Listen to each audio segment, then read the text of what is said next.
Olá, que bom ter você por aqui mais uma vez com a gente nesse nosso bate-papo, nesse nosso encontro aqui no podcast do projeto Circulando. Esse espaço que, como vocês estão acostumados a me ouvir falar, é para que a gente tenha o direito de continuar circulando livremente, mas principalmente sendo quem nós somos. Se você está aqui, se você está acompanhando esse episódio com a gente, eu vou pedir um grande favor para você. Se inscreve aqui no nosso canal se você estiver acompanhando isso aqui pelo YouTube. E você também pode ativar o sininho. Assim, todas as vezes que tiver um episódio novo, você vai ficar sabendo. E a gente também faz com que o YouTube consiga entregar esse conteúdo para muito mais pessoas. Bom, minha gente, sem mais delongas, o nosso episódio de hoje, eu tenho um convidado muito especial que fala diretamente de Brasília. E esse convidado vai conversar comigo hoje sobre um processo muito importante, que é sobre a aceitação ou melhor, autoaceitação e envelhecimento, os desafios para os homens gays. Então, seja muito bem-vindo, meu querido Samuel. Muito obrigado, Alexandre. Muito obrigado pelo convite. Um prazer falar com vocês. Imagina, a gente que fica feliz pela sua presença aqui. Samuel, a gente vai fazer a nossa vinheta de abertura, é uma coisa rapidinha e você que está acompanhando a gente aí, não saia. Eu garanto para você que tem muito conteúdo bom, tem muito bate-papo aqui. Então fica comigo, a gente vai para a vinheta, um segundinho só, a gente já volta.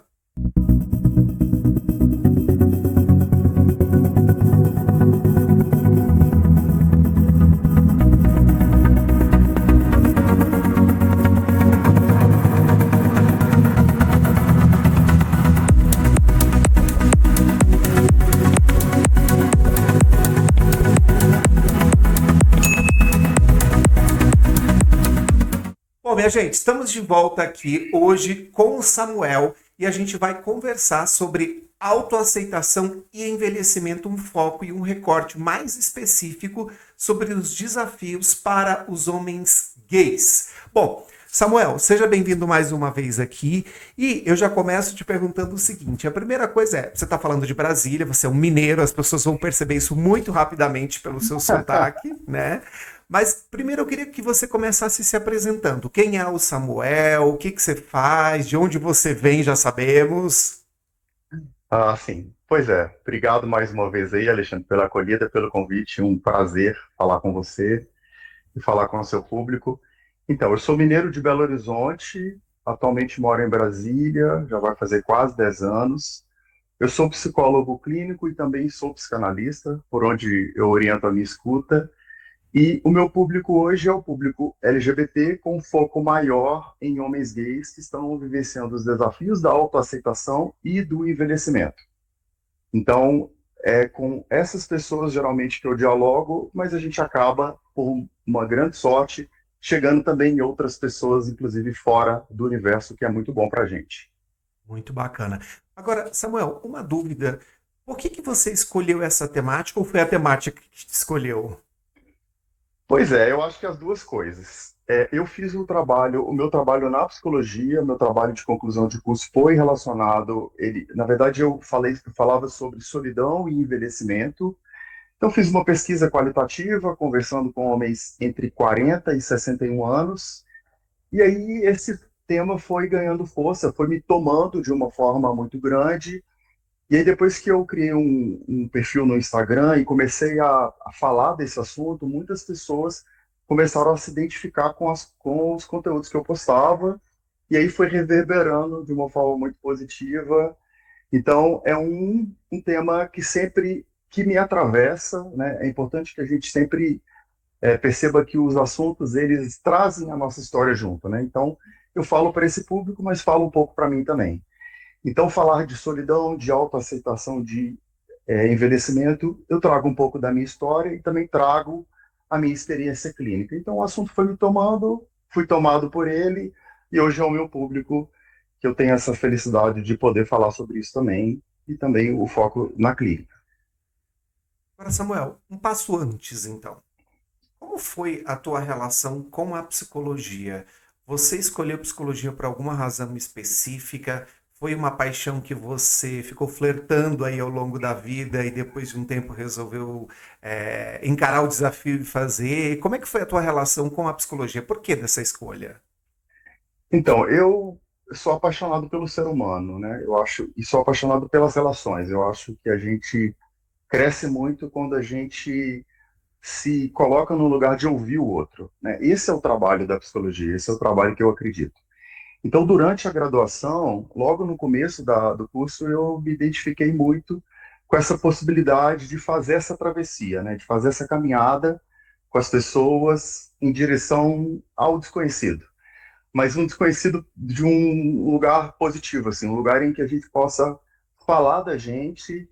E eu acho que a clínica, especialmente, é um lugar muito potente, porque é um lugar em que a gente pode falar da gente sem julgamento, sem que a gente sofra todas as questões que o senso comum nos contamina, né? O lugar em que as pessoas são muito violentadas, a gente sabe, o Brasil está há 15 anos nesse ranking do país que mais mata pessoas LGBTs no mundo. Então a gente precisa enfrentar esse desafio. E o trabalho clínico ele tem essa potência, né? Da gente poder falar, a gente fala se ouvindo e acompanhado de alguém que precisa oferecer essa escuta amorosa, essa escuta acolhedora. Então, eu sou suspeito porque eu sou muito apaixonado pela psicologia. Muito bacana. Samuel, esse é um tema, como eu até conversei com você um pouco antes, que é assim, muito latente, muito importante, né, sobre o envelhecimento. Mas, antes da Uhum. gente entrar nesse detalhe ainda, digamos, nesse mergulho, uma dúvida, o seu foco não está exatamente no envelhecimento. Você tem um foco muito maior no processo, certo? E qual que é a diferença entre uma coisa e a outra? E por que você olha mais, ou não sei se mais para o processo? Como é que funciona isso? Porque o envelhecimento, ele não é uma coisa estática, né? Então, quando a gente fala em processo de envelhecimento, a gente está falando de algo que nos toma em todos os momentos da nossa vida. Então, assim, a minha escuta, por ser uma escuta muito guiada pela psicanálise, então a gente vai sendo guiado por esse lugar desde o nascimento, desde o momento em que a gente chega ao mundo, até passando por todas as fases, né? Pela criança, pela fase da adolescência, até chegar na vida adulta e na velhice. Então, o processo de envelhecimento, ele percorre a nossa vida e até que a gente chegue ao fim dela. Então, eu prefiro falar em processo porque não é algo estático e é algo que vai nos tomando de algum modo. Agora, quando você fala isso, eu fico pensando em algumas coisas, né? O processo de envelhecimento, ele, de maneira geral, não é bem aceito por qualquer pessoa. Isso basta a gente ver todas as técnicas que as pessoas têm adotado para continuar cada vez mais jovens, em especial falando de aparência. E aqui, sem julgamentos de escolhas de técnicas, e tá tudo certo. Mas quando a gente olha para isso, assim, é muito, literalmente é muito visível você ver as pessoas preocupadas com isso, né? Quererem cada vez mais parecerem jovens e etc. O que, que tem de diferença nesse processo para os homens gays da população em geral? Porque é uma preocupação de todo mundo. Qual que é o recorte específico para homens gays? Então, de fato, a gente vive. Nós somos, de uma certa forma, um pouco de um produto da nossa cultura, né? Então, a gente olha as pressões estéticas e a gente olha o processo de envelhecimento a partir do nosso recorte social e do contexto brasileiro que a gente vivencia. E mais do que isso, cada cidade, cada estado vai ter uma lógica um pouco diferente, né? Então, por exemplo, eu falo aqui de Brasília, mas vivi a minha vida inteira em Belo Horizonte. Então, existe uma diferença entre as pressões que cada um vivencia nesses lugares, né? O povo mineiro é um povo diferente do povo brasiliense, né? Que é um povo diferente, que é muito diferente do povo nordestino, por exemplo. E assim, a gente vai pensando nos recortes. Eu, eu acho que, assim, com relação aos homens gays, tem uma diferença porque, primeiro, a gente vivencia ou a gente reproduz, infelizmente, de forma muito latente a masculinidade tóxica que a gente empresta do meio hétero, né? Então a gente traz esse lugar muito violento e a gente acaba reproduzindo aquilo que a gente tanto combate. Então, nós como homens, né, dentro desse recorte, a gente acaba reproduzindo essa masculinidade tóxica e a gente acaba reproduzindo também essa pressão estética para ser mais magro, mais malhado. E dentro do universo dos homens gays, a gente tem ainda os guetos. Né? A gente, o público que está conversando comigo, dos homens, especialmente homens gays, vão entender do que eu estou dizendo. Né? A gente sabe o quanto o feminino, por exemplo, é muito repudiado. Então, os gays afeminados, eles sofrem um processo de violência, de misoginia, da negação do feminino. Então, tem todas essas características. Então, a gente vive dentro de clusters, né? Então, a gente, gays mais que performam, eu gosto de usar essa palavra, né? Gays que performam uma masculinidade, evitam se misturar com gays que performariam uma feminilidade mais latente, né? E aí a gente vai, e aí tem outros preconceitos que vão nos invadindo, como o próprio racismo, né, a questão do classismo, né, das classes sociais, das pessoas que ditam, que se acham melhores por ter um poder aquisitivo maior do que outras. Né? Então a gente vai vivendo essas microviolências dentro do nosso próprio universo. O envelhecimento, de alguma maneira, invisibiliza, e na verdade, quando eu penso nisso, e quando eu faço essa pergunta, eu fico pensando o seguinte, sabe, Samuel?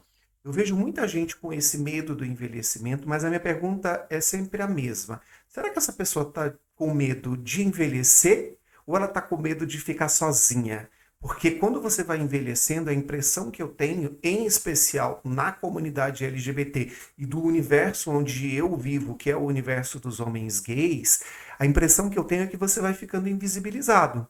E quando você vai ficando invisibilizado, você vai ficando sozinho.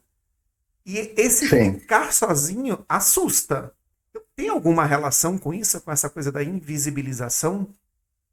tem tudo a ver. Isso porque a gente está falando basicamente de etarismo. A gente vive numa sociedade muito etarista. Então, quanto mais você envelhece, mais você é visto como aquela pessoa que precisa ser isolada, né? Que precisa. Eu tenho até um vídeo que eu já postei algumas vezes na minha rede social, e uma brincadeira, não, não é uma brincadeira, na verdade, é uma violência que muitas pessoas fazem e falam, que é quando você está numa boate, por exemplo, e aí você se depara com uma pessoa mais velha, e aí faz aquele comentário: o que essa bicha velha está fazendo aqui? Por que essa Kakura não vai para casa? Então a gente escuta muito essas violências. E a gente acaba, de novo, criando esses guetos, né? Então, uma pessoa que sofre uma violência dessa, ela tende a se isolar, né? Para tentar se proteger daquilo que pode, sabe-se lá o que pode acontecer do ponto de vista psíquico com essa pessoa, né? A gente carrega a nossa história, a gente carrega todas as violências, as homofobias que a gente sofreu durante a vida inteira.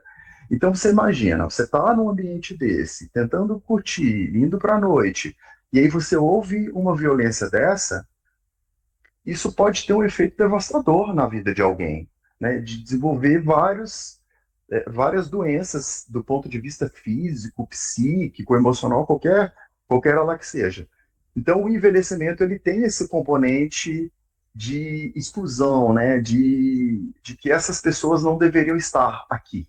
E por, Elas não estão em casa. e por que se repudia? Essa é uma coisa que eu não consigo entender. Por que as pessoas tendem a repudiar essas pessoas mais velhas, ou afastar, ou não querer ali? De onde vem isso? Eu acho que vem primeiro de um processo, no final a gente está falando da autoaceitação, né? Eu acho que vem de um processo de negação da sua própria identidade, né? Do seu próprio processo de envelhecimento. A gente tende a reproduzir essa violência daquilo que também está muito mal resolvido na gente. Então isso é uma coisa que para mim nunca está dissociada, né? Eu não consigo ver uma violência que algo que a gente faz para o outro sem que aquilo esteja de alguma uma forma percorrendo a gente também. Então, para mim, funciona numa lógica de que a gente se investiga pouco, de que a gente se olha pouco, e talvez aquilo que está muito mal resolvido, aquilo que a gente não dá conta de olhar para a gente vomita no outro.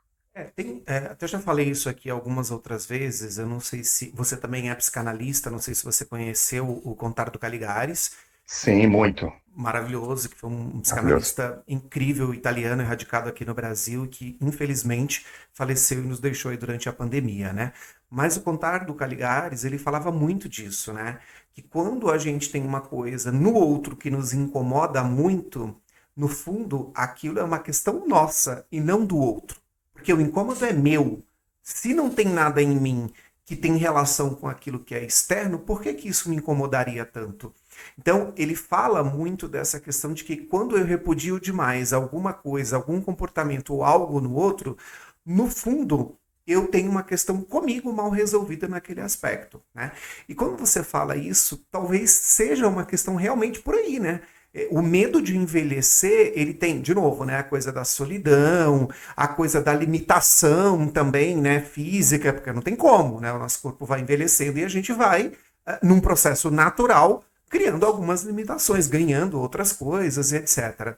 Então, quando você fala isso, eu vejo que realmente é verdade. Será que é esse medo que eu vejo no outro, essa coisa do tipo, vou perder a minha beleza, vou ficar sozinho, etc. Será que vem daí, então? O medo, ele tem uma. Talvez ele seja o sentimento mais interessante para a gente investigar, né? Porque os sentimentos, eles são como camadas, né? Então a gente vai investigando esses sentimentos e vão aparecendo coisas que a gente nem imaginava. Eu, no meu pensamento psicanalítico, né, pensando na lógica do inconsciente, a gente fala sem saber o que a gente está falando, né? E a gente fala sem saber onde a gente vai chegar. Então, por isso eu acredito tanto no trabalho clínico, né? O trabalho guiado por uma escuta qualificada, mas quem está no comando, digamos assim, é o próprio paciente, né? O paciente está dizendo sem saber o que está dizendo, e nessas associações que parecem não ter sentido, produzem sentido. Né? Eu acho que essa é uma lógica muito interessante, é uma ambivalência muito produtiva, que eu considero. Então, eu acho que a gente não dá para a gente pensar, eu não gosto de pensar de forma genérica em nada. Eu acho que não vai funcionar para todas as pessoas e não dá para a gente dizer que todo mundo que pratica violência é porque tem algo mal resolvido. É mais ou menos aquela lógica da homofobia, né? Das pessoas que dizem, fulano de tal é homofóbico e provavelmente é um gay mal resolvido. Isso a gente precisa se desfazer dessas certezas, porque elas, para mim, não levam a lugar nenhum. Mas eu acho que um ponto que a gente pode pensar é investigar aquilo que a gente não está olhando.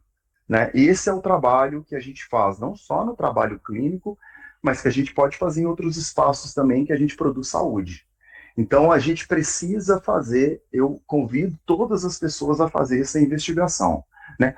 Por que será que a gente sente tanta raiva de determinadas coisas? Por que será que a gente tem tanta vontade de agredir determinadas pessoas ou a gente sente tanto ódio de determinados grupos? Esse é um lugar de uma investigação muito interessante para que a gente, claro, a gente tem que topar, né? A gente tem que topar esse desafio. Uma pessoa que está repleta de certezas e não quer se interrogar de nada, essa pessoa, para mim, serve muito pouco para o trabalho clínico.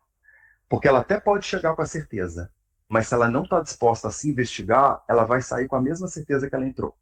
Então eu acho que o envelhecimento, ele nos convida à mudança, e a mudança é muito dolorosa. Porque como você disse, a gente vê mudanças corporais, a gente vê mudanças nas nossas relações. Nós não somos as mesmas pessoas. Então se você está num casamento ou você tem um amigo de muitos anos e vocês não mudam, é bem provável que essa relação acabe ou que ela se desgaste de uma forma que fique insustentável. Então, para mim, por isso eu gosto de falar de processo de envelhecimento. O envelhecimento, ele nos convida a mudar e a passar a olhar para a gente de uma forma diferente. Porque eu olho para o espelho e me deparo com questões diferentes. E se eu não consigo refletir sobre isso, e eu não converso com as pessoas, eu não reconheço o que está acontecendo comigo, existe uma chance muito grande de eu me sentir muito sozinho. E mais do que sozinho. Que a solidão ela pode ser um convite até interessante para uma reflexão. Você pode se sentir abandonado. E o abandono, ele é talvez uma das piores coisas que pode nos acontecer na vida. Porque o abandono, ele tira da gente a riqueza das relações. Ele exclui a gente das relações. Então a gente fica impossibilitado de fazer as trocas, que é o que nos nutrem de vida.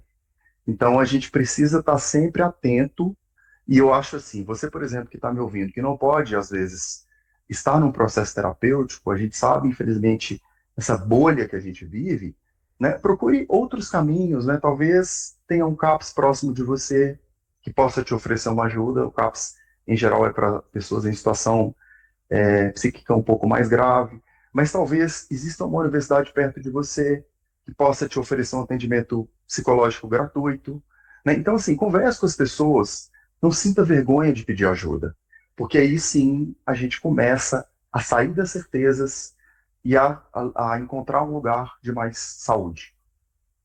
Sabe que outro dia eu estava vendo um programa de TV e com a Paula Burlamac, que foi uma atriz super importante, né, que a gente teve. Foi, não, é uma atriz super importante, gosto muito do trabalho dela. E ela dizia o seguinte: envelhecer é uma merda. Assim, de cara, envelhecer é uma merda, né? E a discussão passava muito por esse lugar. E ela, ouvindo ela falar, né? Nossa, com o processo do envelhecimento, né? O colágeno vai embora, o corpo vai reagindo de uma maneira diferente. Não é só o que cai, né? São as articulações que já não respondem mais da mesma forma, você não dorme mais da mesma forma e etc. Mas tudo aquilo que ela falava, e eu vejo que é muito comum também nas pessoas em geral falar do envelhecimento muito relacionado a isso, né? A questão física, a imagem, etc. Mas quando eu olho para a população gay especificamente, em especial aqueles que são de uma geração, da minha geração ou de uma geração anterior, tem uma questão muito forte que a gente precisa falar, que é os rompimentos que essas pessoas tiveram. Hoje, quando você olha, felizmente eu, né, e muitas pessoas que eu conheço, têm essa possibilidade de envelhecer e ter uma relação saudável com a família, ser acolhido e etc. Mas essa não é uma realidade para muitos homens gays. Então, envelhecer, para além de todas essas questões que eu acabei de falar, que são físicas, que você olha uma ruga aqui, uma coisa lá, tem um outro aspecto que é também essa coisa do abandono. E não é só um abandono físico. Muitos desses homens não têm relação nenhuma com essas famílias. São um rompimento terrível para o resto da vida. E eles estão envelhecendo sozinhos, literalmente. Né? Então, essa dureza toda, é importante também a gente falar sobre isso, porque não é só para estas pessoas, não é só uma questão de um envelhecimento físico. Tem uma coisa de chegar nesse lugar e ter perdido esse processo todo e não ter ninguém com quem contar, você concorda? Claro, e a sexualidade, Alexandre, ela é uma coisa muito, ela é muito dinâmica, né? Então, assim, eu atendo na minha clínica homens de idades muito diversas e de orientações sexuais muito diversas, né? Então, assim, é sempre bom a gente se lembrar que orientação sexual e identidade de gênero são lugares muito diferentes e que a gente pode se sentir, por exemplo, afetivamente ligado a um gênero e sexualmente por outro. Existem pessoas que não têm necessidade da relação sexual, pessoas assexuadas, né? Então existe uma diversidade tão enorme que eu poderia ficar uma noite inteira falando delas.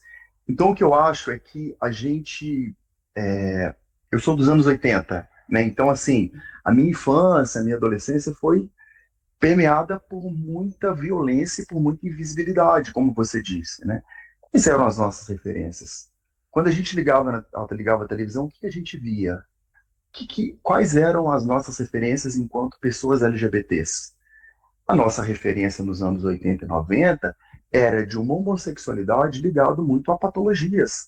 A homossexualidade foi despatologizada no Brasil nos anos 90. A gente está falando de ontem, né? E as pessoas, os ícones LGBTs que apareciam para a gente, eram vistos de forma muito pejorativa, de forma muito violenta. Hoje, felizmente, essas pessoas estão sendo redescobertas, ou então, pelo menos, colocadas de uma forma muito diferente, como, por exemplo, Jorge Lafon, Vera Verão. Mas tem outras pessoas incríveis que a gente liga hoje e vê. Que bom que hoje elas estão sendo colocadas no lugar que elas realmente mereciam estar, mas que os anos 90 não produziam isso. Então, a gente. E os estigmas que a gente viveu, marcados, por exemplo, pelo HIV/AIDS, que é um assunto que eu também gosto de falar, né? Então, assim, a gente ligava a televisão, nunca vou me esquecer de uma capa da Veja em relação ao Cazuza. Cazuza agoniza em praça pública, câncer gay. Quer dizer, era tanta violência, e o que acontece é que isso fica impregnado no nosso psiquismo. Isso tem Perfeito. efeitos na nossa vida sexual, isso tem efeitos nas nossas relações de forma inconsciente. Então, quando, por exemplo, você sente que não tem muito prazer nas coisas, em que as suas relações são muito guiadas pelo desprazer, pelo tédio, pela monotonia, qualquer coisa que seja, e a gente vai investigando qual era o nosso lugar enquanto criança, enquanto adolescente, a gente vai descobrindo coisas que a gente nem sabia que tinha passado, né? Porque as violências, elas são nem sempre elas são vistas de forma consciente, né? Precisa de alguém, às vezes, para nos ajudar a fazer essa caminhada, né? Fazer essa. De olhar para esse lugar, não precisa necessariamente ser um psicólogo, pode ser. Tem várias pessoas importantes que nos ajudam a nos entender melhor. Mas, assim, então, você imagina, né, lá dos anos 80, 90, e agora a gente está em 2024, né? Então, às vezes, a pessoa se descobre, talvez não seja a melhor palavra, mas talvez ela se percebe como gay, como bi, já numa idade madura, com Sim. 40, com 50, com 60 anos. E é muito comum que eu ouça isso na clínica, e eu falo sobre isso muito no meu Instagram, que as pessoas olham para trás e elas querem voltar para reconstruir aquilo que já passou. Mas o passado, ele só pode ser, ele só não, que é muito forte isso. Ele pode ser olhado de um lugar, mas ele não pode ser vivido novamente. Então, o que eu convido os meus pacientes é que a gente olhe para frente. O que será que dá para construir a partir de agora da história que a gente deu conta de viver?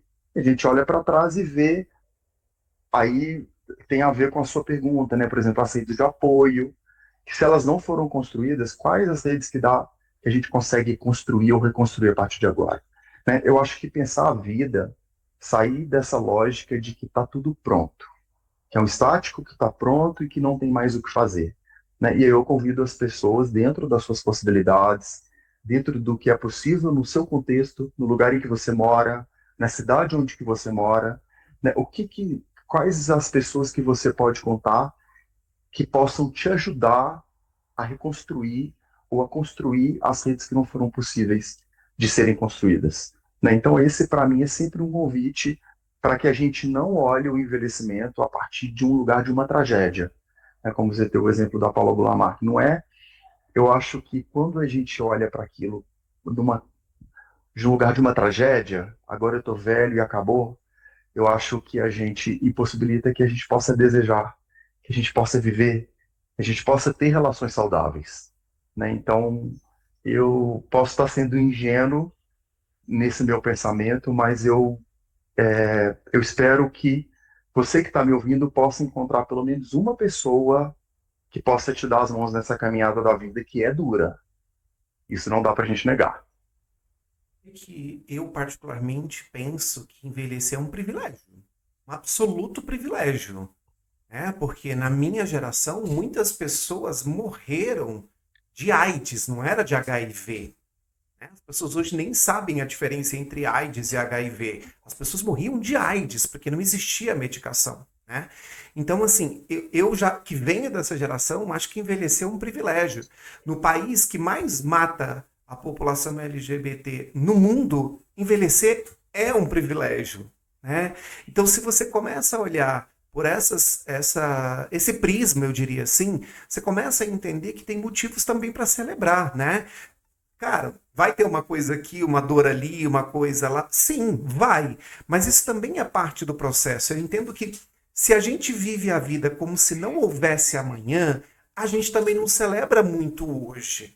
Né? A gente não se importa muito com aquilo que está passando agora, com aquilo que vai vir daqui a pouco. Né? As pessoas também falam muito, ai, dói aqui, dói lá, mas também o que você fez pelo seu corpo até chegar nesse estágio, né? Enfim, o que eu digo é, envelhecer não precisa ser dessa forma. Mas isso eu falo sob a minha ótica, sob a minha experiência de um cara branco, cis, né, que mora na maior cidade do país, da América Latina, etc. Eu sei que essa não é uma realidade para todas as pessoas.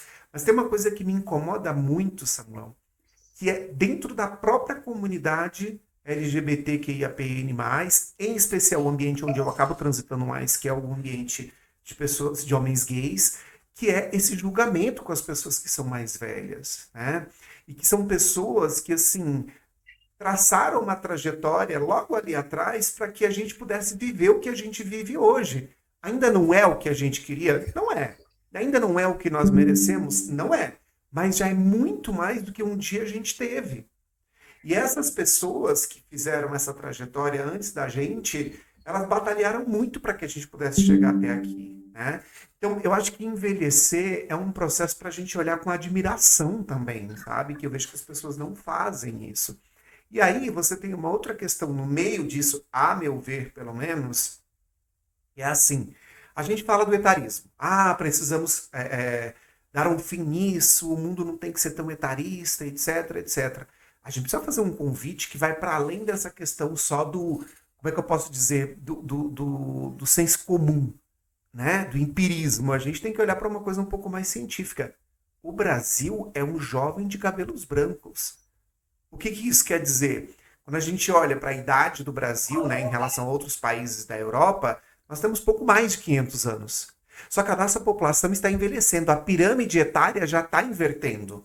O que significa que nós vamos ter muito mais pessoas mais velhas do que pessoas jovens. Isso é uma realidade do Brasil. Não só para a população LGBT, mas para quem mora nesse planeta chamado Brasil, é assim que vai funcionar. E aí, como é que a gente vai viver daqui a pouco? Criticando todo mundo? Como é que funciona?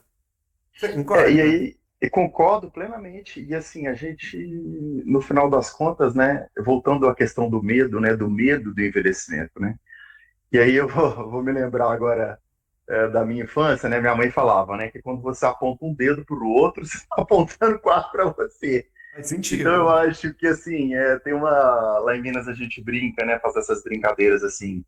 E a gente, eu acho que esse medo do envelhecimento, né, quando a gente critica o outro, quando a gente aponta para o outro, no final das contas é quase como se a gente tivesse, de um ponto de vista de dor, fazendo quase uma profecia autorrealizadora, né? Então a gente critica o outro, porque aquilo que a gente vê no outro é quase que um espelho do que a gente tem medo do que pode acontecer no futuro.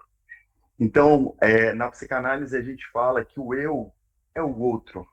Então, assim, quando eu olho no espelho, eu não me vejo, eu vejo o outro que é produto, que é de uma certa forma produto das relações que a gente constrói, né? Então a gente não tem até aquela brincadeira do monge, né? O monge, se ele for para um lugar bem isolado, lá nesse lugar isolado ele vai estar pensando nas relações dele. Então a gente está sempre acompanhado, por mais que a gente se sinta sozinho.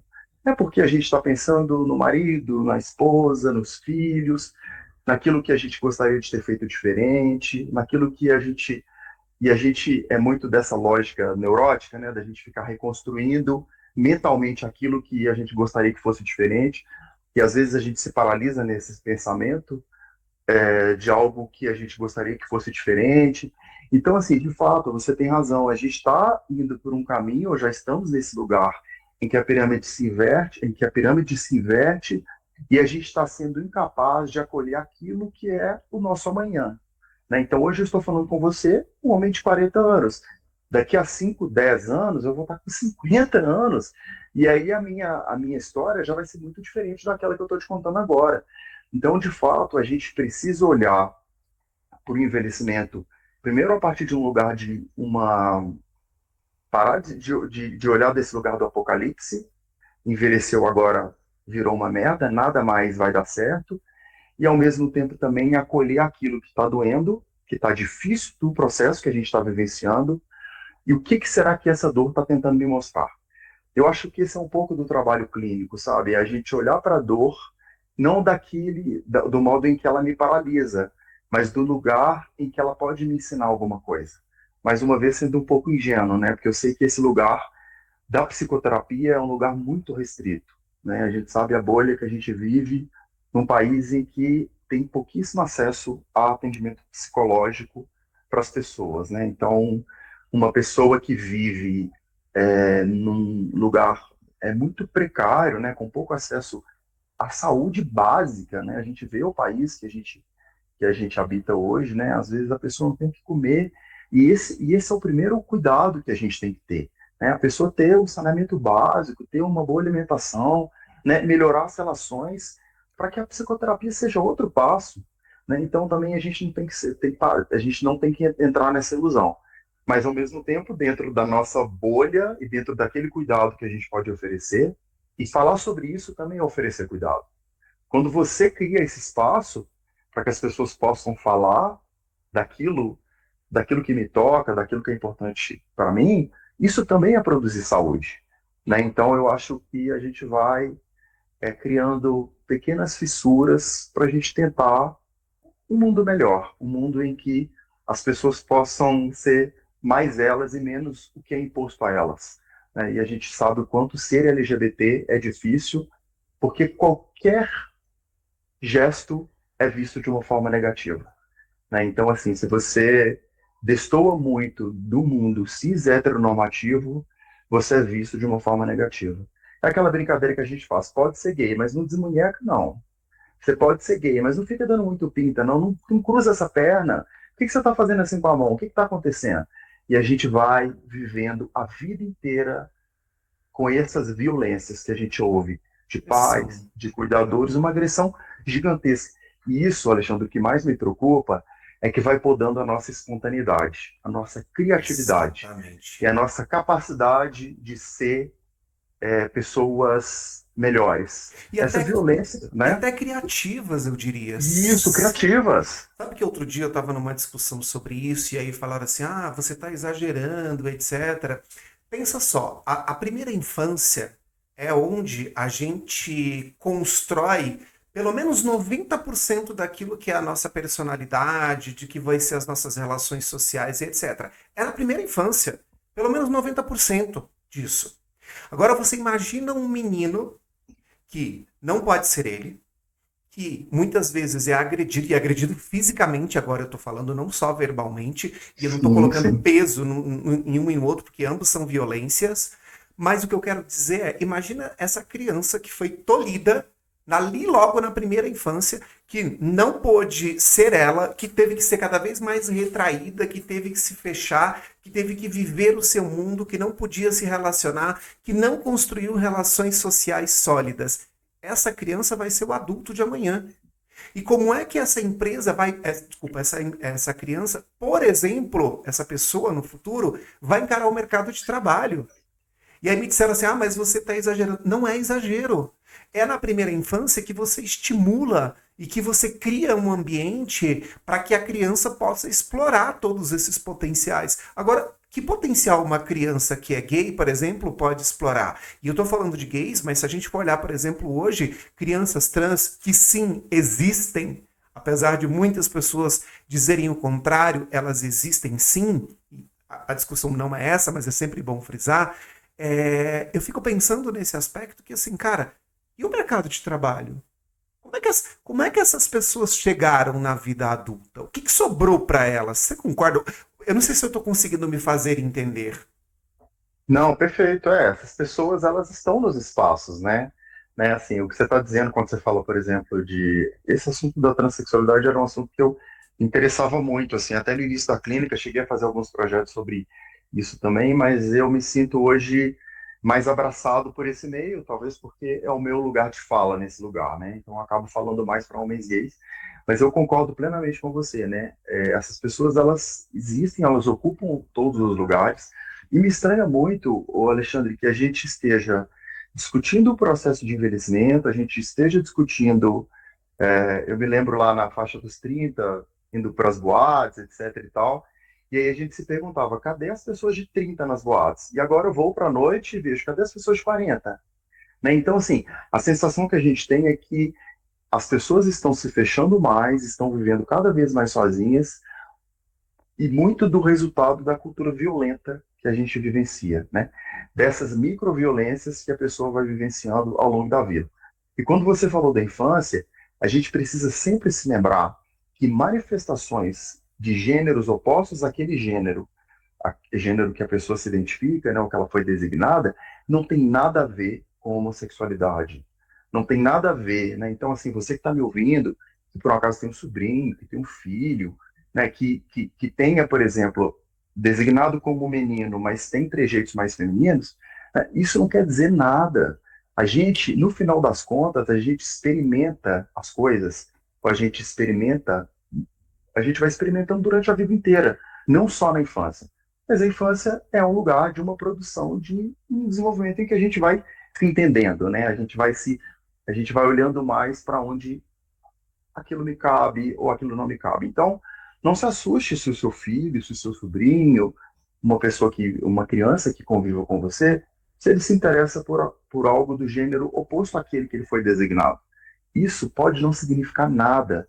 Pode significar também, mas assim, a gente precisa cuidar daquela criança, né? Acolhê-la naquilo em que faz sentido para ela, né? Que para além das nossas imposições. Mas a gente vive num mundo tão heteronormativo em que a gente quer que aquele sujeito seja um reflexo daquilo que eu acho que é mais aceitável, porque por várias razões talvez aquilo esteja mal resolvido no próprio adulto, né? E ele vai tentando consertar aquela criança que no final das contas está sendo tolhida. E o efeito disso na vida adulta, na velhice? Eu recebo pessoas no consultório que se veem encurraladas.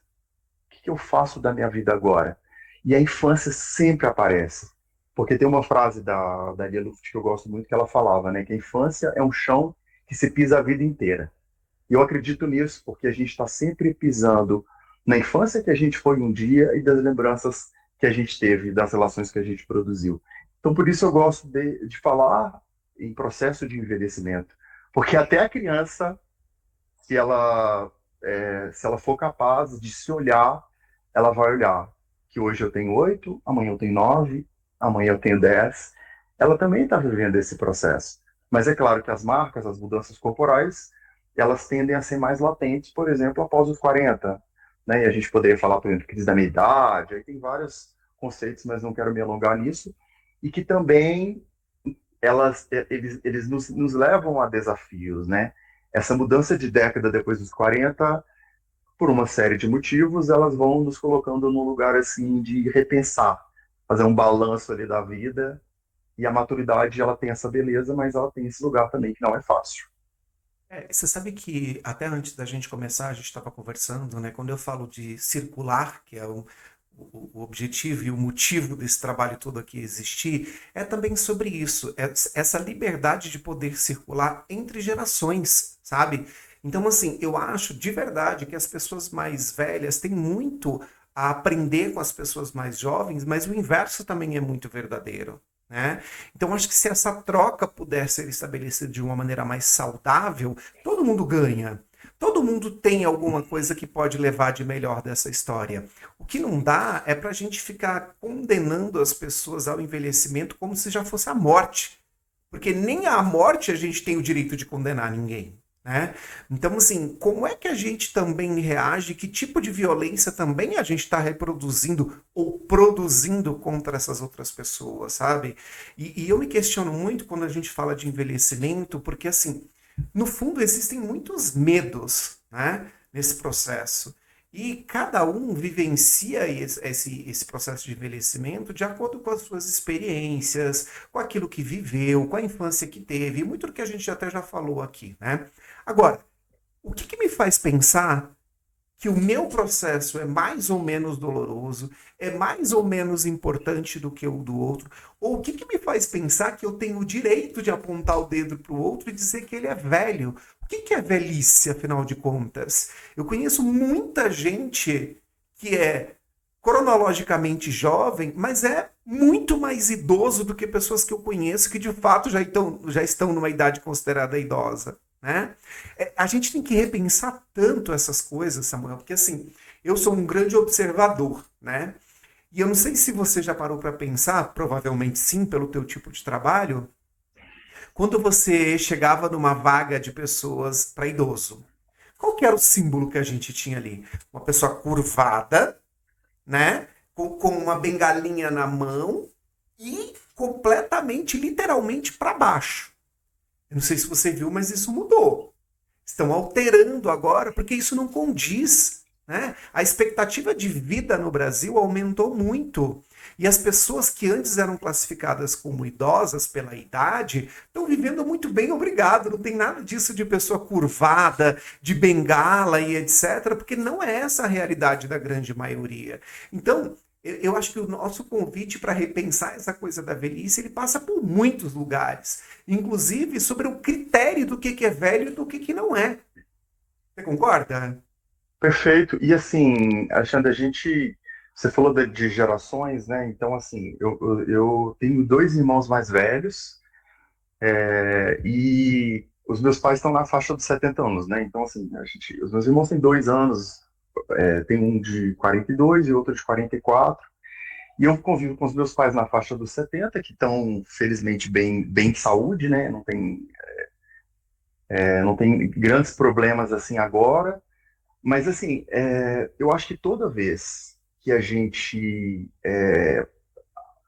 convive com pessoas apenas da nossa geração, ou que a gente convive com pessoas que pensam do jeito que a gente pensa, toda vez que a gente se coloca numa convivência somente nos nossos guetos, só dos gays que performam masculinidade, só dos gays que gostam de fazer isso, que gostam de fazer aquilo, a gente empobrece a nossa experiência, né? Então, eu acho que o convite é para que a gente repense, inclusive, as nossas relações.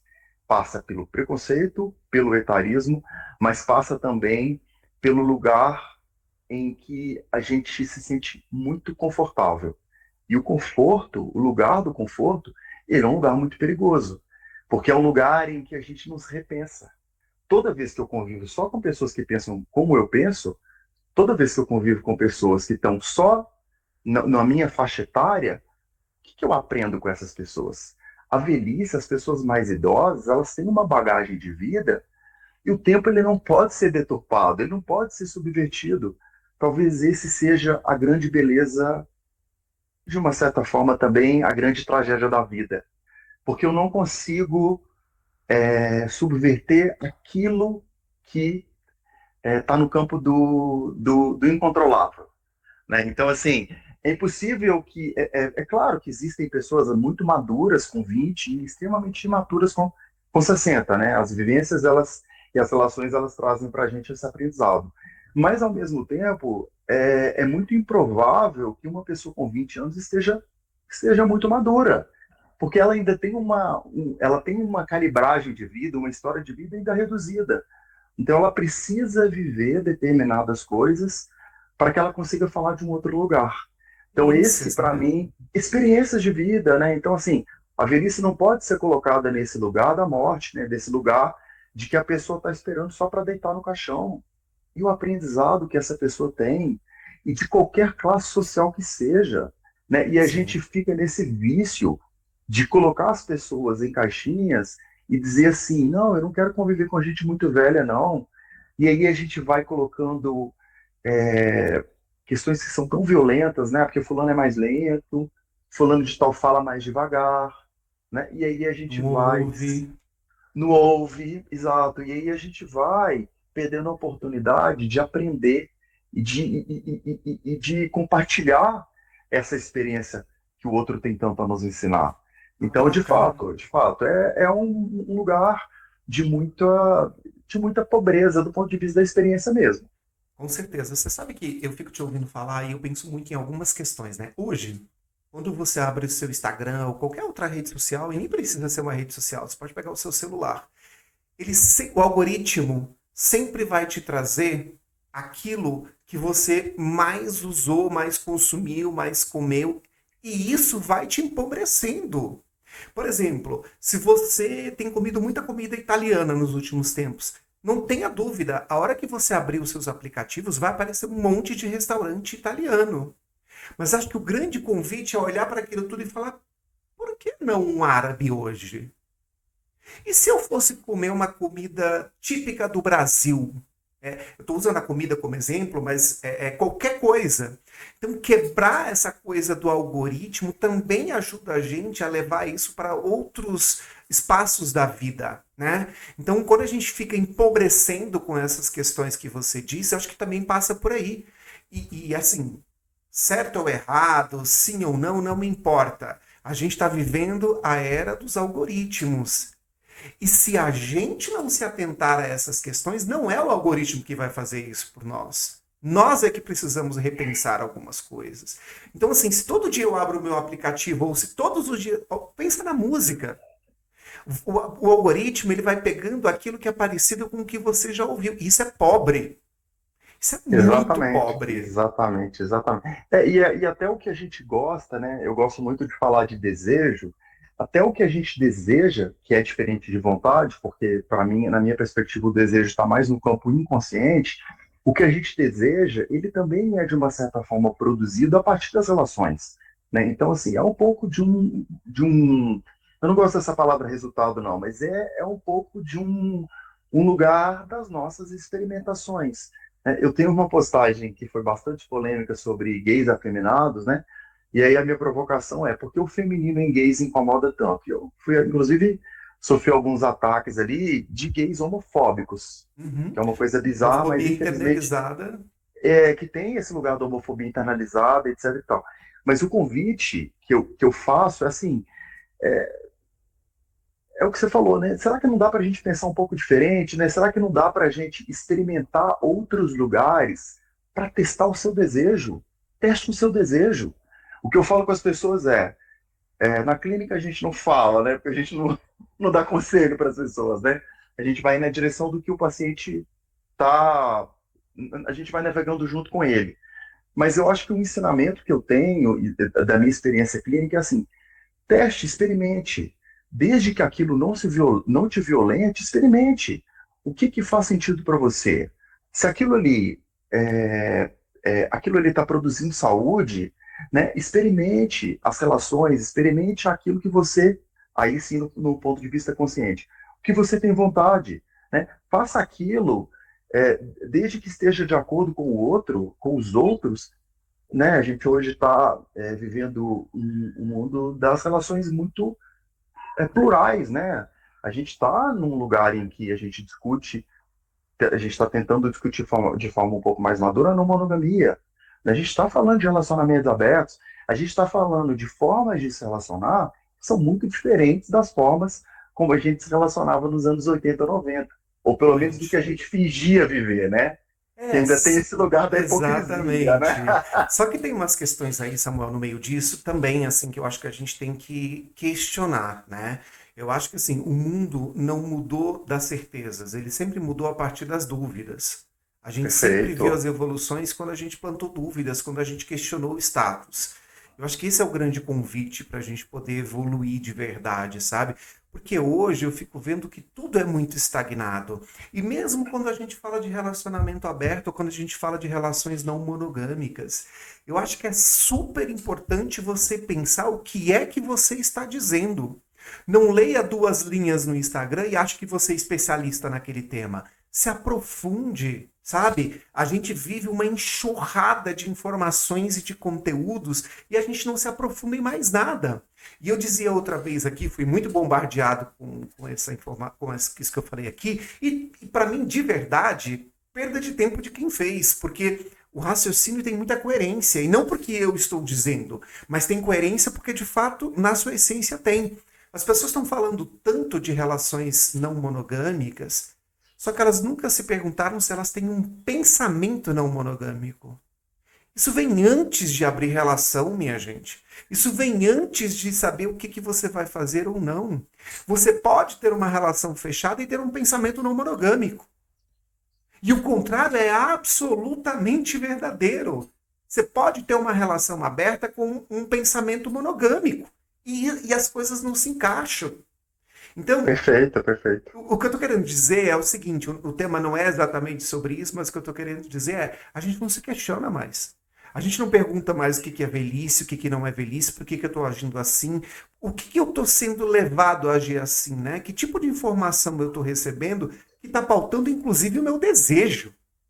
E isso, é porque a gente está, nós vivemos assim, isso também não é de agora, né? Eu acho que tem que tomar muito cuidado quando a gente vai fazendo os recortes históricos, etc., para não parecer que a gente está falando de um tempo que, porque nos anos 80, nos anos 90, né? Assim, a gente vivia talvez num lugar de mais hipocrisia do que hoje, né? Assim, então, as relações extraconjugais, elas são desde sempre. Não consigo nem me imaginar, consigo nem imaginar quando isso começou, né?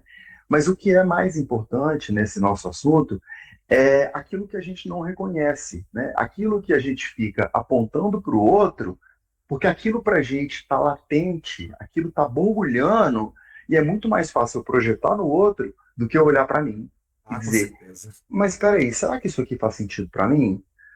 Por que que a gente continua reproduzindo as relações que foram ensinadas para a gente? Por que que a gente continua reproduzindo os preconceitos que a gente aprendeu e a gente não se questiona? Por que que a gente não olha para as coisas de uma forma diferente? Porque é doloroso, mudar é doloroso. Isso tem tudo a ver com envelhecimento. Porque se a gente não produz dúvidas, se a gente não faz perguntas e a gente fica preso a certezas, a gente vai ficar preso a uma imagem de algo que não existe mais. É como, por exemplo, as mudanças corporais. A gente vive um mundo de muita pressão estética e cada um faça o que quiser fazer com o seu próprio corpo. Se você está apontando alguma coisa no corpo do outro, primeiro olhe para o seu corpo. Olhe para o que em você que você não está conseguindo entender e reconhecer. Esse é um primeiro ponto. Segundo se a gente envelhece e a gente olha, a gente continua com o nosso olhar, tem 40, mas o meu olhar está viciado no olhar de 20, isso também vai produzindo adoecimento. Porque por mais que você faça suas mudanças estéticas, e por mais que o outro diga para você que você se parece com uma idade menor do que você tem, isso pode até parecer um elogio inicialmente, mas essa não é a realidade. Esse é um Cara, dado que não pode ser mudado. e pode ser agressivo, inclusive. Sim, claro, mas as pessoas veem como elogio. Exato. Você sabe que eu tenho amigos, assim, e isso é um fato, que tem mais de 70 anos. E um deles, inclusive, tem uma aparência muito jovial.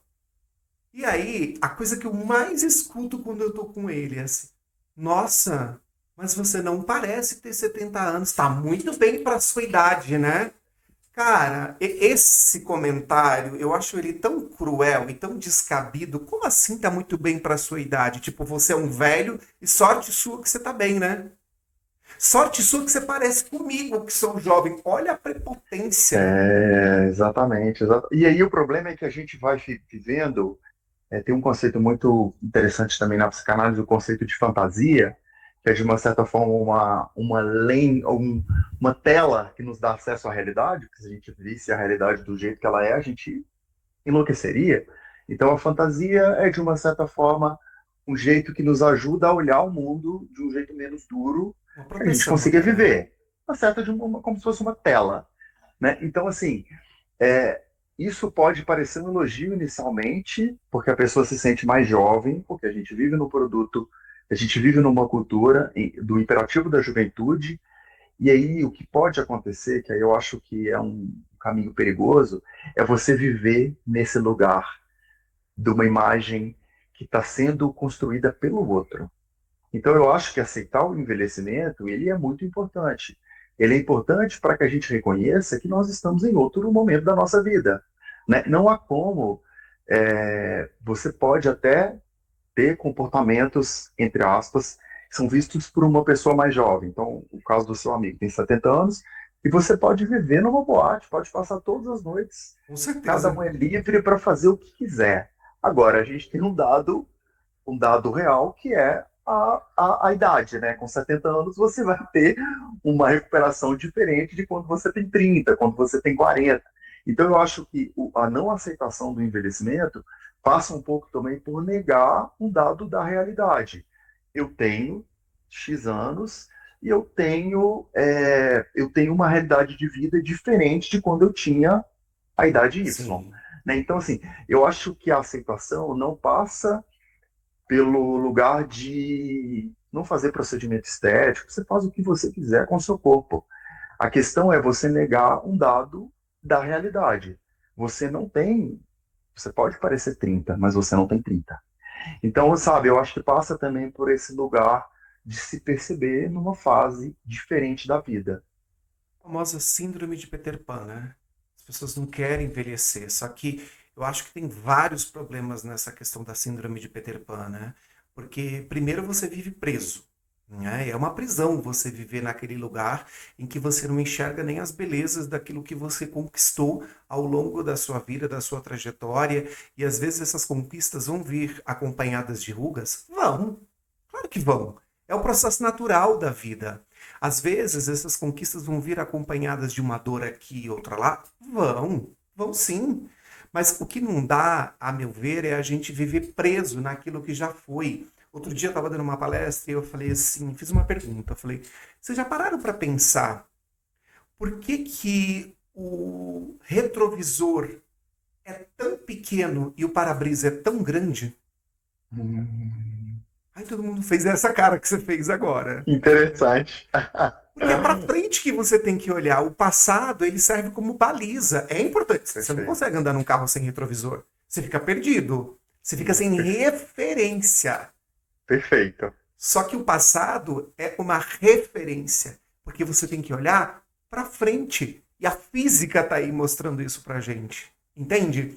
Então, assim, eu fico muito intrigado como as pessoas não fazerem essas reflexões e irem colocando a coisa na carne moída, sabe? E tipo, lá, e vou tocando e eu sou jovem, não sei o quê. Eu falo, cara, você está preso há 20, 30 anos atrás.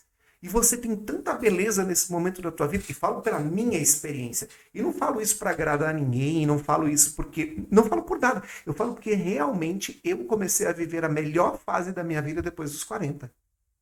E vivo Perfeito, isso com perfeito. muita alegria, com muito orgulho. Tem muitas conquistas e eu consigo saborear muito melhor as coisas hoje. Né? Não quer dizer que uma pessoa de 20 ou de 30 não pode. Eu estou falando da minha experiência. Eu estou É, falando perfeito. deste É, momento. claro. É interessante porque tem até as pessoas têm uma ideia muito, especialmente da psicanálise, que você vai chegar para psicoterapia e aí o terapeuta, né, o analista vai ficar fazendo um monte de pergunta da sua infância, né? Ah, me fala da sua infância. Tem até a brincadeira do complexo de Édipo, né, da relação com os pais. E aí, Sempre. a psicanálise é um pouco, ela tem essa beleza de estar muito na nossa cultura, né? Mas eu acho muito interessante essa ideia da infância, porque a gente não precisa ficar interrogando as pessoas sobre a infância e a adolescência delas, né? Isso vai aparecendo na sua fala, né? Tem até uma palestra dessas que eu ouvi um dia, e aí a moça estava falando, ela faz, o foco dela é em crianças, ela estava falando que um bom exemplo de uma manifestação infantil é um dia, por exemplo, que ela viu um adulto com uma pantufa na rua, andando com uma pantufa. E ela não Maravilhoso. tinha percebido que ela estava de pantufa. E alguém falou com ela, você está de pantufa. E aí a pessoa tomou um susto que ela não tinha percebido. Então, assim, a gente vai carregando para a nossa vida e a gente vai tentando olhar para aquilo com menos dureza, que eu acho que esse é o trabalho da psicologia, sabe? Esse é o trabalho que eu mais me orgulho e o que eu mais acredito. É o trabalho em que a gente tenta fazer a vida ser mais leve, né? Não que a gente não vá sofrer, não vá vivenciar as dores da vida, como por exemplo do envelhecimento. Mas o que será que dá para a gente fazer para a vida ficar mais leve? Para que a vida não fique um peso em que a gente precisa todos os dias carregar como se fosse uma bola de ferro e que a gente vai ali sobrevivendo e sobrecarregado por tantos dos nossos fantasmas, né? O fantasma é uma imagem muito interessante, porque teoricamente ele não existe, mas ele traz consigo toda essa lógica do medo, né? Todo esse terror daquilo que vem o tempo inteiro nos lembrar do que a gente não está dando conta de viver, mas o que a gente deu conta de viver. E aquilo que a gente, como você disse, né? Daquilo que eu me orgulho da minha história, daquilo que eu consegui dar conta, porque não é fácil. Não é fácil viver. Não é fácil sobreviver a tantas relações tóxicas. Não é fácil sobreviver com gente que fica te jogando para baixo, com pessoas que só conseguem olhar o lado ruim das coisas. Então a gente vai tentando se equilibrar naquilo que é produto da própria vida e que é muito difícil. Mas assim, o convite é sempre isso, né? A gente não olhar para as coisas de um lugar de uma tragédia e daquilo que está dado como acabado e não tem o que fazer, mas a gente achar um ponto do meio. Não ser ingênuo demais e não ser também apocalíptico demais, né? Esse meio do caminho E aí eu acho que não por acaso tem a ver com esses 40, que é mais ou menos o meio da vida, ele nos convida a isso, né? A olhar para a vida menos desses dois polos, né? E as violências que a gente vive hoje, porque as pessoas querem lacrar, né? Querem tudo é ganhar visibilidade. E aí, que saúde que a gente está produzindo? Especialmente a psicologia. Exatamente. Agora, queria falar uma coisa, que a gente falasse um pouco melhor sobre a autoaceitação. Por que isso é tão importante e por que é um prisma que, se a gente não olha para isso, muito provavelmente a gente não vai dar conta de todo o resto? O que é autoaceitação, no fim das contas?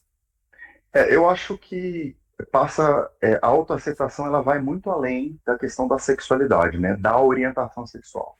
No nosso recorte, eu penso em relação a aceitar ou a entender qual é o seu lugar no mundo, pensando do ponto de vista da sua orientação sexual, da sua identidade de gênero, né? O lugar que eu falo é mais relacionado à orientação sexual. O problema, Alexandre, é que quando a gente não reconhece esse lugar de ser gay, de ser bi, e as diversas nuances relacionadas à orientação sexual, a gente tem uma dificuldade muito grande de viver a nossa sexualidade, por exemplo, de forma saudável. E quando eu falo em sexualidade, é sempre bom a gente entender que eu não estou falando de sexo, né? São coisas diferentes e nem de relação sexual. A sexualidade é aquilo que faz com que a gente queira acordar todos os dias. É aquilo que faz com que a gente tenha prazer numa boa comida, numa boa conversa. Tesão. Tesão, exato, né? Faz com que a gente tenha interesse pela vida. O problema é que quando a gente não se assenta em relação à nossa própria orientação sexual, a gente produz relações que tendem a ser pouco saudáveis, né? Então, um exemplo vivo são relações sexuais, por exemplo, agora entrando na questão da relação sexual em si, quando ela é vivenciada com muita culpa, né? E nós gays vivenciamos esse lugar de um ponto e de um lugar de muita dor, né? Sim. É muito difícil que a gente tenha satisfação sexual, especialmente nas primeiras relações, quando a gente vive num mundo que ser gay é visto de forma tão pejorativa. Então é muito difícil que a gente produza saúde na nossa relação sexual se o que a gente é contaminado o tempo inteiro por pessoas nos apontando que é sujo ser gay, que a relação sexual anal é para pessoas impuras, e aí a gente tem todo esse manto da religião que nos violenta. Sim. Então, eu acho que a autoaceitação, ela passa primeiro por reconhecer o nosso próprio desejo, e depois é um assunto que eu gosto muito de falar, porque essa comunicação, se ela vier, se fizer sentido para você, porque ninguém é obrigado a fazer nada, mas se fizer sentido para você, você eu entendo que a gente passa por esse caminho da autoaceitação para que depois a gente possa comunicar isso para os outros. E a gente está falando de sair do armário, né? Essa saída do armário que ela tende a ser muito importante na vida de todos nós. Mas aí só você vai saber o momento e se aquilo faz sentido ou não para você. Exato. E que ninguém tem o direito de fazer isso, né? De arrancar ninguém do armário, Isso, né? perfeito, perfeito, Acho que essa é perfeito. uma questão super importante que eu vejo cada vez mais as pessoas se achando no direito de arrancar o outro do armário. Enfim, essa matemática que dá para abrir um outro podcast aqui e a gente fica horas conversando, né? Mas, Samuel, assim, como diria Jô Soares, estamos chegando ao fim do nosso papo. Ah, né? Mas eu queria que você trouxesse um pouco, assim, da tua experiência, né? Do que você vê aí no teu trabalho e dos teus estudos, etc. De que caminhos ou de que recursos a gente pode lançar mão para trabalhar um pouco melhor o nosso envelhecimento, a nossa autoaceitação, olhando para a gente mesmo antes de olhar para o externo, né? Quais são as ferramentas, dicas, orientações, caminhos, sem fórmula mágica, mas que a tua experiência e os teus estudos aí apontam nesse sentido? Eu acho que primeiro, a gente já falou bastante, né? Primeiro, reconhecer o envelhecimento como um processo natural da vida, né? Então, a gente entender que é algo que a gente vai vivenciar até o fim da vida. Então, esse eu acho que é um primeiro passo. Segundo, é olhar o envelhecimento a partir da sua história de vida, né? E não daquilo que é imposto para a gente. Então, olhar para aquilo, eu acho que a gente pode fazer uma reflexão um pouco mais, um olhar um pouco mais amoroso sobre a nossa própria história, né? Então, assim, tente primeiro não se comparar aos outros, né? Porque a comparação ela nos coloca num lugar ou de muita uma superioridade ilusória ou uma inferioridade que acaba nos destruindo, né? Então, assim, não compare a sua vida, por mais que você tenha tido uma criação parecida, né? Olhando aí para os seus irmãos, para as pessoas que foram criadas junto com você, não se compare a essas pessoas, né? Nós somos seres muito singulares. Esse eu sempre falo que é o trabalho clínico, né? A gente olhar para a singularidade de cada um. Então, primeiro, olhe para a sua história, olhando para a sua vida, sem entrar. Ok, pode comparar? Pode, mas não fique nesse vício da comparação. Não fique o tempo inteiro. Peraí, só um pouquinho que eu não sei o que que esse negócio Eu fez. também não sei, parece que é alguma coisa do WhatsApp. Mas repete, por favor, a comparação, que acho que aí pode seguir daí. Tá. Tá. Então não fique se comparando ao outro, né? Por mais que as histórias sejam parecidas, olhe a partir da sua própria vida, né? A partir daquilo que foi possível de ser vivido. Então esse é um primeiro ponto. Entenda e converse com as pessoas, comunique para as pessoas aquilo que também está doloroso, para as pessoas que você entende que vão te acolher, que vão te olhar de um lugar de amorosidade, né? Então eu acho que são pilares importantes para a gente não olhar o envelhecimento de um ponto de vista fatalista. Entenda que o corpo que você tem hoje é muito diferente do corpo que você teve ontem e do corpo que você terá no futuro. Então, isso também faz parte do processo de envelhecimento. E mais do que isso, todas as suas questões emocionais, psíquicas, elas vão mudando e não necessariamente para pior. Esse é um ponto importante também. A gente não precisa entender que à medida que a gente vai ficando velho, a gente vai ficando ranzinza, chato, vai ficando extremamente seletivo. Isso não precisa ser uma variável que está dada. Você pode produzir saúde e pode olhar o envelhecimento e a maturidade de um outro lugar, né? Então, tudo aquilo que contam para você, que o tempo inteiro tentam te dizer que vai ser assim, que vai ser assado, depois de 50 é horrível, porque aí depois você vai ver, começa a aparecer doença, começa a aparecer aquilo, que se questione. Isso não está dado para ninguém. E o que, que a maturidade pode te ensinar? Você que tem 40, que tem 50, que tem 60, que tem 70, eu tenho certeza que ela tem muito a te ensinar, de acordo com a vida que foi possível e aquilo que a gente pode olhar para frente, né? Então, assim, o envelhecimento não podemos igualar o envelhecimento com a velhice. Envelhecimento é uma coisa e velhice são coisas diferentes. E mesmo que ela se encontre em algum momento, não precisa ser um lugar de uma dor extrema. Ele pode ser um lugar de alguma leveza. E quais os artifícios que a gente vai encontrar? E a gente tem que buscar isso olhando primeiro para a gente. Samuel, muito obrigado de verdade assim, pelo papo, pelas trocas, pela experiência, pelo tempo, né? E acho que é tão valioso quando a gente consegue promover momentos como esse, porque não deixa de ser uma grande troca, né? E que a gente começa a puxar o fio do novelo e tantas outras coisas vêm aí junto com isso, né? Quero te agradecer muito pela oportunidade, não para mim exatamente, mas por todas as pessoas que vão poder se beneficiar desse conteúdo e que vão poder, inclusive, discordar da gente aqui nesse nosso papo, acho Sim, perfeitamente sim, sim. saudável, né? Então, muito obrigado mesmo. Eu vou abrir aqui o espaço para as suas considerações finais e na tua fala, eu já queria que você deixasse aí como as pessoas podem te encontrar, qual é o seu Instagram, sei lá, o WhatsApp, o que você quiser, como que as pessoas te encontram, tá? Tá bom, então eu sou psicólogo clínico, atendo presencialmente em Brasília, também atendo online. O meu Instagram é samuelrocha.psi. Então lá eu tenho muito conteúdo relacionado à autoaceitação e envelhecimento. E lá também tem o meu WhatsApp, o meu contato. Podem me mandar direct, comentem nas minhas publicações. Eu estou completamente aberto aí para o que vocês quiserem. Mais uma vez, se você puder, por favor, segue a gente aqui no YouTube, se você estiver acompanhando por aqui, ou se estiver nas plataformas de áudio, por favor, também você pode seguir por lá, ativar o sininho se for no YouTube. Muito obrigado por nos acompanharem, por acreditarem no nosso trabalho. A gente se encontra no nosso próximo podcast, para que a gente continue circulando livremente, mas principalmente sendo quem nós somos. Um beijo enorme e até o nosso próximo encontro. Obrigado.